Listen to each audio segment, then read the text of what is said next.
Hello, so I just got off from the Gala Premiere of Klepet, directed by Ida Putra Jamin, aka Sanji. And yeah, thank you to TGV for the ticket.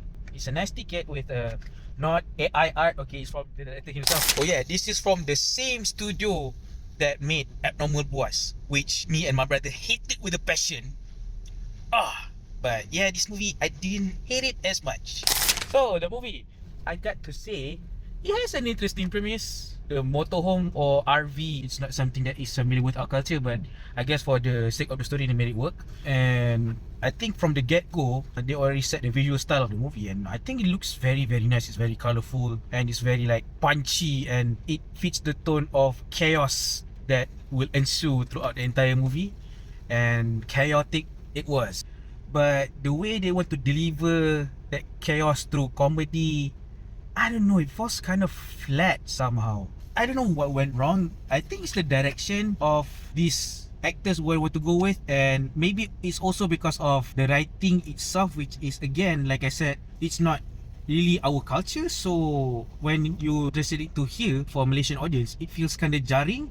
But I applaud their effort nonetheless for doing something unique over here. And here's another thing about, again, the direction of comedy. I am aware that they collaborated with Gempak Stars, and they even have like a comic tie-in crossover with Under 18, right? So because of that, I don't know, is it to honor that collaboration or something? The tone feels like it should have been a comic book from the get-go. It shouldn't have been translated into live action, because some of the mannerisms and the dialogue projection feels kind of weird, and I don't think the three leads of Mirkin, Adi Ashraf and Nadia Nasa can deliver those. Making kind of tried, but in the end it falls flat. And the Ukrainian actress has a weird kind of acting, and I guess it's a given because I think this is a first role, maybe, probably. um yeah, I just can only applaud the effort of them trying to do something different here with a chase thing that is like a prevalent kind of comedy in the 70s or 80s. But I don't know if it works in our context, so it feels weird to watch it, and it should have been a cartoon, a comic. No offense, I'm not trying to be, rude by saying cartoon like that. No, I don't mean that. I mean that this works well if it's a comic or a cartoon.